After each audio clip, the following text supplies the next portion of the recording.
We did it, everybody. We are back. It is post week 1 of an all-new NFL season.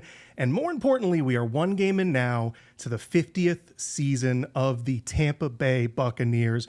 Here at your official Bucs station, we are going to break all of last week's game down for you right here on a new episode of Bucs Bonus.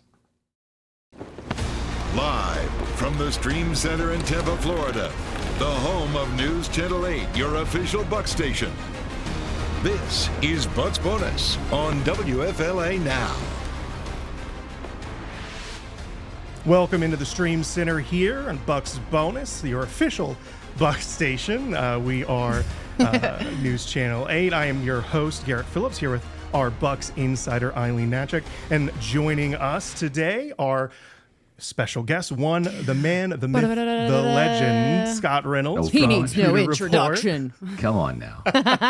Scott, thank you so much for joining us here on, of course, not only, a new Bucs season, but a new season for Bucs Bonus. We are back and we are better than ever. And Yes, we're here to talk about a fantastic game, a division road win by your Tampa Bay Buccaneers in Atlanta, beating who, listen, I don't know about the two of you guys, maybe my most hated of our rivals, if I have to be honest with you. It's starting to get there. Yeah, I'd love to see the Bucs come out on top in Atlanta against the Falcons and stay ahead in the NFC South where they belong. Mm-hmm. Yeah, I think. Go ahead, Scott. I was going to say, listen, this is a team in Atlanta that swept Tampa Bay last year. So this was a revenge game from week 1. And I think the best part about this is the rematch isn't until week 15 in Tampa Bay. The creamsicle game on Thursday Night Football. So the Falcons will have all season long to stew over this. They let one get away. And, this is a great start for Tampa Bay, starting the season where they ended it, which is on top of the NFC South. I tweeted out the other day the NFC South division. It was like 1-0 and every other team was 0-1. And it got 2,000 likes. Yeah. I was like, what is the people are happy. The people are stoked about the Bucs leading the division. It's only week 1. But no, Scott, I'm like so glad that they won because like you said, they swept them last year. And I remember being so sad at that home game at Ray J when we lost to the Falcons. And I'm like, it just felt like the saddest loss of the season aside from the last game of the year. It was so sad. So personally, sports reporter aside here, but as a Bucs fan, I was like, absolutely, boys. Well done. Well done. Well, and I think, too, when you look at this game, the way it played out, Emeka Egbuka, right? I mean, what a fantastic start to his Buccaneer career. Yeah. He had the game-winning touchdown catch. He had 2 touchdowns in this game. And we've kind of likened him to being a Chris Godwin Jr. clone. He did his best Chris Godwin Jr. impersonation on Sunday, playing in the slot and making some big plays like that. You go back to Chris Godwin's rookie season. He caught a game-winning touchdown pass, too, but it was his first of the year in week 17. Back in the day in 2017, they only played 16 games. So it was the season finale. His last catch was a game winner against the Saints that year. That was his first touchdown. Emeka Egbuka starts his Bucs career with 2 touchdowns, and he gets a game winner in the first week. It was funny. Sterling Shepard said the other day in his press conference, it's hard to do that as a veteran, to get 2 touchdowns in a single game. And this guy came out and did it in his first NFL game. And I talked to head coach Todd Bowles, too. And I said, are you impressed? And of course I backtracked. I was like, wait, hold on. I know the answer I'm going to get from you. And it's going to be, we've been talking about this all off season long. So I said that. I was like, hold on. Right. Let me reword. Not how impressed are you, but just to see it, to actually happen. You draft a receiver. Everyone thinks you're going defense. Everybody's pissed off. Everybody's annoyed. And then all of a sudden this guy comes in here and scores 2 touchdowns in week 1. Bucs fans, are you happy now? Yeah. And when you look at this, look at this performance from Emeka Egbuka. This really wasn't a surprise. Aileen, you and I were there at training camp every day. We're watching him just make spectacular catches look routine. I mean, even the touchdown catch, the game winner, above his head, just kind of ho-hum, hold it in, no big deal. Smooth as butter. And I'm telling you, it's like I've covered this team for 30 years. No disrespect to Mike Evans or Chris Godwin. This is the best rookie wide receiver I've ever seen. I mean, Mike Evans was 240 pounds when he came into the organization. Overweight, had some hamstring issues, had some drops, also made his share of spectacular catches. Let me add that on a way to a 1,000-yard rookie season, keep in mind. But I think Mike would even tell you, Emeka is off to such a hot start. It was even better than his, and certainly better than Chris Godwin. So far, so great for the Bucs' first-round draft pick. And I just wanted to point out, we talk about that last touchdown, the second he had, that ended up being the game-winning touchdown for the Bucs. Yeah. You know, I saw a story that Mike Evans said in the locker room, basically, that Emeka kind of called that play in the huddle. He came into the huddle and he said, hey, we have to run this post route because I'm going to I don't remember. I said a game on them or something like that. He said, I'm going to score here. Yeah. And then he went out and did it. And I mean, listen, when you talk about a rookie in this league, you know, most rookies that first game are like, I just need to have a good game, have a clean game, get over that. Yeah. Emeka came in here like, no, I'm going to win this game. The chemistry too between him and Baker is something as well that they've been working on and kind of hit it off right off the bat. So that's also important. But yeah, Scott, honestly, I can't get over that you're here right now. Is this like the first time we've done this with you here? I think so. Yeah. This is awesome. 30 years, dude. I love it. 30 years in the biz with the Bucs. It's an honor to have you. Well, honestly, I appreciate that. It just means I'm old, Aileen. What is it? I've been around here since '95. Listen, it's today's the youngest you'll ever be. That's the quote we go by. Okay. I mean, I guess that is technically true. Until tomorrow, right? Talking about some other storylines, especially for the offense. You know, they were off to a bit of a slow start. Baker didn't necessarily have the quickest start to the game, but he did eventually make up for it with those 3 touchdowns. But really, what I noticed is that I felt like early in the game, right, he was maybe a little uncomfortable behind a new look offensive line that, at least for us, we had not seen at all this preseason. I know that they talked about they practiced it a few times as an emergency situation. A little shuffle right. there. How do you think, Scott, that experiment of sliding Graham Barton out to the left tackle spot and moving Bredesen back inside, how do you think that worked out? Pretty good. I mean, sneaky, right? By these stealthy Buccaneers, right? There's a reason why they send the media back into the building after the first 30 minutes of practice during the season, right? Because they didn't show this in training camp. This really started 2 weeks ago at the end of the preseason. It was an experiment. What happens if Charlie Heck gets hurt? Let's slide our most experienced guy, Graham Barton, who played 3 years of left tackle at Duke. Let's slide him out there at left tackle, see how he looks. He looks so damn good. They just said, hey, we're going to keep this. Ben Bredesen played center for the Giants, so he looked natural there. What was so stealthy about this was that Michael Jordan is their practice squad offensive lineman. He was elevated for the game, and he started at left guard. I mean, it was absolute under-the-radar move by the Buccaneers, and I applaud them for keeping that a secret. When you think about this, when we say they've been practicing for 2 weeks, Aileen, we're talking about 3 practices a week and a walkthrough. So they literally were together for 8 days in that lineup, right? And they looked like they were ready to go, all systems go. The running game, could have got more yards on the ground, but Baker Mayfield only sacked once, only hit 2 or 3 times.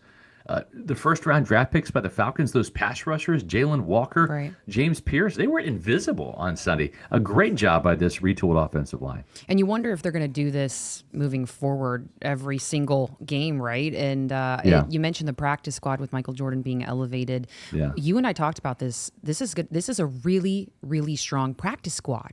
Right. Yeah, it really is.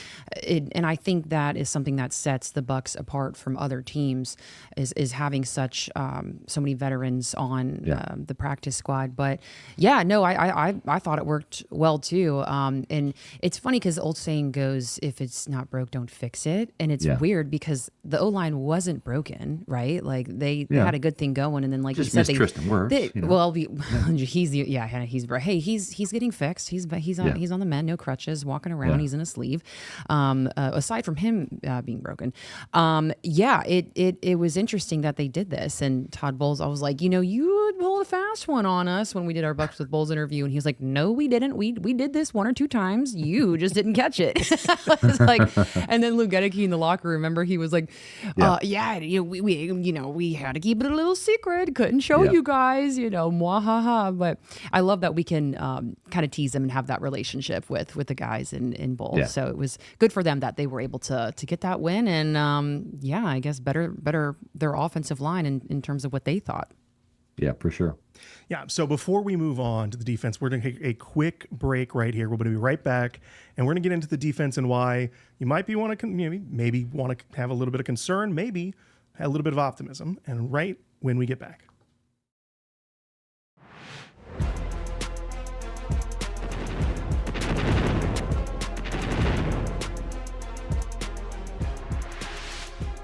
Welcome back into the Stream Center here at Bucs Bonus. I'm Garrett Phillips, your host, with Aileen Hnatiuk, and of course, the one and only Scott Reynolds from Pewter Report. And we just talked about a little bit about the Bucs offense, but I want to switch gears here. Let's talk about the defense a little bit. Specifically, I want to start with the good stuff, right? Let's start with, I think maybe the story of the defense was Haason Reddick, right? Yeah. He led I think he led both teams in pressures, 7 pressures according to advanced analytics. 3 of them, I believe, was quick pressures, which is obviously what you want to see. And then, of course, the most important stat you want to see out of an edge rusher, the sack, the lone sack for the Bucs. Scott, how did Haason Reddick, who obviously Tampa is putting a lot of faith in that signing to kind of fix what has been the defense's Achilles heel in their pass rush, how do you think he played that first game? I thought he played really well. He left a couple sacks out in the field. I mean, he probably should have had 3 in the game. He was at the feet of Michael Penix a couple more times, but he did get that sack, and it was a money sack. It happened on the money down, 3rd down. That's when it's the most important down to get those sacks because you're forcing a kick, whether it's a punt or a field goal, more often than not, because you get that lost yardage. In this case, the Falcons were driving down into the Bucs territory in the 3rd quarter. That was a 3rd down sack by Haason Reddick. It forced the Falcons to kick a field goal and to cut into the Bucs lead 17-13, rather than, maybe Michael Penix completes a pass and they get a first down and keep driving and get a touchdown to tie it up. It could have been a completely different game. Instead, Bucs maintained a 4-point lead by forcing a Falcons field goal there. So I thought for his first game in Todd Bowles' scheme, he's only going to get more comfortable and better as the weeks go on, and he plays and develops chemistry with Kalijah Kancey and Vita Vea and Yaya Diaby. When you pass rush, it's a unit. It's not just 4 guys out there. It's a squad. It's a team.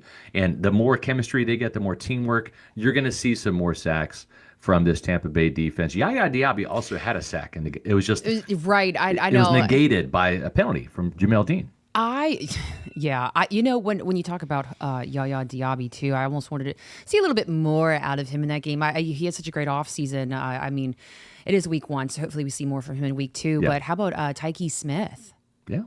Yeah, 11 tackles in the game. Led the team in tackles, right? 7 solo, I think 11 total. Yeah. Mm-hmm. No, I actually think the secondary played really well. Obviously, we want to talk about Antoine Winfield Jr. Oh my gosh. With the PBU. The game-saving pass breakup. You mentioned Jamel Dean. He had the face mask penalty that, took the sack away from Yaya. Right. He also happens to be in the news today. I think actually Pewter Report, I believe you guys broke the story. Yeah. He has agreed, or I don't know if it was forced, but he's kind of agreed to take a pay cut, a pretty big pay cut, almost $8 million this year, for the chance to be a free agent in 2026. I mean, listen, let's just get cut right to the chase. Is Jamel Dean done in Tampa Bay? He is after this year. I mean, the writing's on the wall. But the great thing about this is win-win, because it gives Jamel every incentive to ball out this year, to keep his job, right, to keep Benjamin Morrison at bay a little bit and play well. The better he plays, the more attractive he's going to be for other teams in free agency next year, the more value he's going to command, and his price tag will go up, right? He sees his former cornerback teammate Carlton Davis making $18 million a year, whatever it is, with the New England Patriots, right? And this is his 3rd deal. After he was on a Tampa Bay contract and then went to Detroit. He was traded to Detroit, and then he is now with the Patriots. So the value for Carlton Davis is still up there, and I think Jamel Dean wants to keep his value up there. The way he's got to do that, though, is play well, and I thought he played pretty well. There was some really good coverage plays. He had some great end zone reps against Drake London, breaking up a pass that could have been a touchdown for the Falcons. Did have the gaff with the face mask. Did fall down on that play covering Casey Washington, which allowed Antoine Winfield Jr. to put the superhero cape on and save the day again, play. Right? It was good to see Antoine being Superman Antoine, not Clark Kent Antoine, which we got last year because he was injured. Yeah. But I think for this is a win-win, because if Benjamin Morrison can get healthy and stay healthy, he'll end up being that starter at some point in time this year, but Jamel has every incentive to play well. And so it's a great position for both parties to be in. Do you think that there's a scenario where, let's say Benjamin Morrison, I know he hasn't really got to practice a lot because of the hamstring issues, but he's returned to practice this past week in a limited fashion.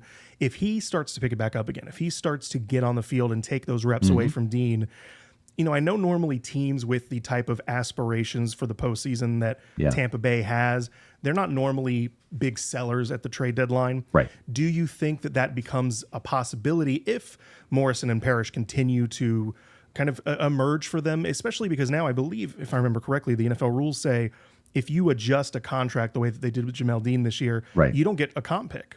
That's right. Yeah. That may factor into it, Eileen, because Jason Light loves draft picks. He loves acquiring them too, right? The more picks he gets, the better. But this is a Super Bowl window that's open right now in Tampa Bay. And I'm not sure Jason Light and Todd Bowles would want to be giving up somebody that has a Super Bowl ring in Jamel Dean. If Jamel Dean is your backup corner that can come in for an injured Zion McCollum or Benjamin Morrison, that's not a bad option, right? That's doable. At the same time, though, this team did draft Jacob Parrish. They have Christian Nazian, who can play in the slot as well as play safety. They have Kendall Vildor, who they like. Bryce Hall's on the practice squad. Eileen, we talked about the talented practice squad that Tampa Bay has. So there are some options now. It's not just putting Josh Hayes in there like it was a year ago.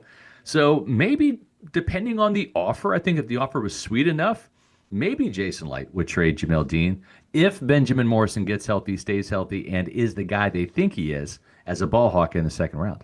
You have to remember too, these guys have really good relationships, right? With Jason Light and Todd Bowles and the staff, and I think too, right? It's a business at the end of the day, and if things there are positive things on each end for both parties, then why would there be bad blood? I think it'll work out, but I agree. It just feels like Jamel Dean's career's dwindling down a little bit here in Tampa. He's a fan favorite. We the media loves him. He's a great human, but he's a good guy. Yeah, he really is. And War Damn Eagle. But yeah, it's a business, and at the end of the day, if it's not working out for both parties, then hey, let's move on. No hard feelings. The only other thing I want to bring up on this defense, I hate to kick a guy when he's down. Maybe he's not down. Talking about SirVocea Dennis, right? Yeah. I know that fans, as they were watching the game, and I was one of them, I'm thinking, why is this guy on the field? There's a couple of times where he's, running behind guys, 5 yards behind guys he was supposed to be covering, and they're, breaking a long play, making a first down. Todd Bowles in the post game and then in the interviews yesterday with the media said that he thought he played an up and down, but overall okay game. Right. Did you get a chance, if you've gone back and seen the tape, do you think that we have a real reason to be concerned about SirVocea in the middle of the field? Not really, because I think most fans look at some of the coverage gaps. Well, who is he covering? He's covering Bijan Robinson. Yeah. Not just a first-round pick, a top 10 pick. This was the number 8 overall selection in 2023. SirVocea Dennis, and I like SirVocea, good guy, good player. He's a 5th-round pick for a reason. He's not that athlete. He's not the athlete that Bijan Robinson is. You could put Levante David in David's prime out there, and he might not be able to cover him. He is just an exceptional athlete. He's not the generational talent that Saquon Barkley is, but when you're drafting a running back in the top 10, you're expecting that caliber of player in the speed and the athleticism. And listen, SirVocea Dennis was not the only Buccaneer who missed a tackle in that 50-yard touchdown drive. Very true. It was like 4 or 5 other Buccaneer players that whiffed too. I will say this. I like the 10 tackles that SirVocea had. 7 were solo. He's not afraid to stick his nose in there. He blew up a tight end and made 2 tackles for loss. Yeah.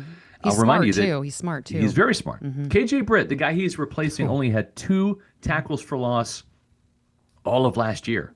SirVocea Dennis played in 72 snaps on Sunday. He played in 103 snaps total in the 4 games he played in last year. So in some respects, he's almost like a rookie. This was his first NFL start at middle linebacker, had a lot of responsibilities, calling the checks, the audibles, setting the defense up, and then, oh, by the way, he's got to do his job and make plays. I think for his first game, we have to give him some grace and see. Let's see how he does over the next couple weeks before we put the boom or bust label on this guy. You know what? If he finished with 2 tackles rather than 10, I'd be concerned. But I did see him stick his nose in there. He's really good between the tackles in terms of run defense. I think he's a better spot drop zone defender than he is a man coverage linebacker. And Todd Bowles is going to have the opportunity to look at him on a film and say, this is what SerVocea can do and what he can't do. And maybe Bowles doesn't put him in those positions because now he knows what he can excel in and what he can't. And we'll see how he plays moving forward, but I'm not ready to bury SirVocea Dennis just yet. You heard it here first from Scott Reynolds himself. Press pause on the panic button, everybody. Don't start panicking about SirVocea just yet. Hey, listen, we're going to get to his next opportunity to kind of show the fans why he belongs to be in the middle of the field when we come back after this break.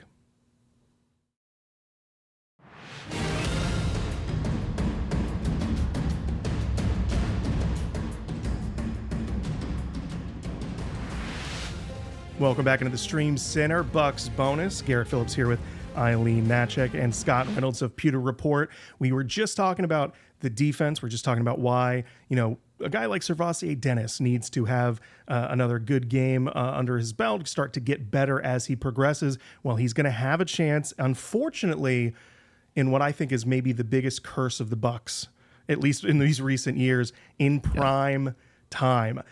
Scott, I don't know if you better knock on wood, Garrett Phillips. I'm just listen. Knock on wood. There you go. Knock on something. I don't know if you guys know this. Their primetime record these past couple of years has been abysmal. I think they have one win in the past 4 years in primetime.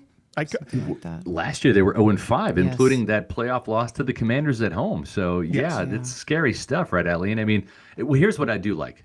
I like the fact that they have a chance to win a primetime game in week 2 and kind of end the talk of this, end the narrative that they can't win in primetime. Mm-hmm. But Aileen, if they don't do this, they got in a couple more weeks a Monday night game against the Lions and then a November primetime game at the Rams on Sunday Night Football. This is going to be maybe in their heads. Maybe it's going to be a narrative that continues all season, and you don't want that in the back of your head. You want to be able to play free and confident. But they have an opportunity, Aileen, to really kind of put all this Bucs can't win in primetime, business to rest. I think they do on it. Monday night. I think they do it. I got a good feeling. I got a good feeling about it. I do too. I think they break the curse, and I don't know. There's just something special about this season. 50th season. Something special about this season. A little bit of 50th season mojo, maybe. A little bit of 50th magic. And look, Houston didn't look unbeatable against the Rams. In fact, they lost to the Rams, obviously, and the Rams are a good team. Yeah. But Houston, a couple of years ago when C.J. Stroud was having his phenomenal rookie season, a lot of people, and I think that actually C.J. Stroud, if I remember correctly, beat the Bucs that season.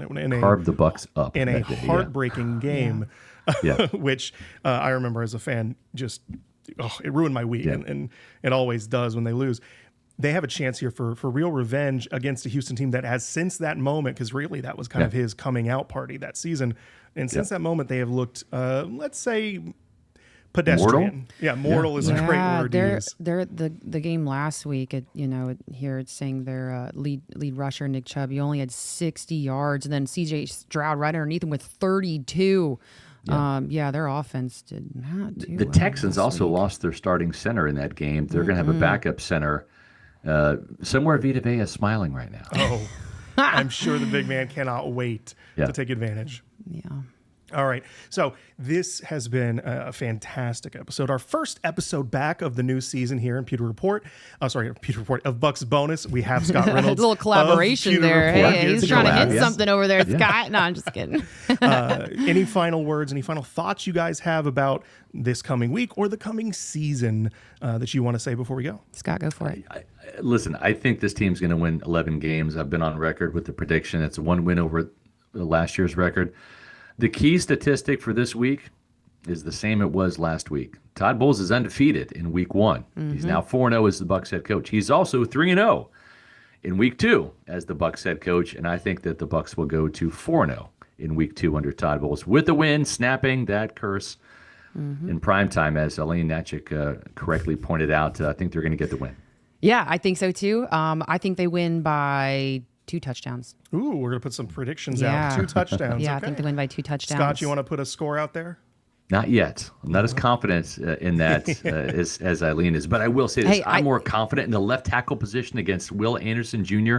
and Daniil Hunter with Graham Barton out there rather than Charlie Heck. Yeah. Oh, absolutely. Y'all don't know my address, so you can't throw eggs at my house if I'm wrong. All right, well, you heard it here, folks. You send your hate mail here for Aileen if they don't win by at least 2 touchdowns. Guys, this has been a fantastic episode of Bucs Bonus, the first of many this season. We cannot wait till Monday night when the Bucs take on the Houston Texans and look to move to 2-0 in their 50th season. Thank you guys for joining us, and we'll see you next week.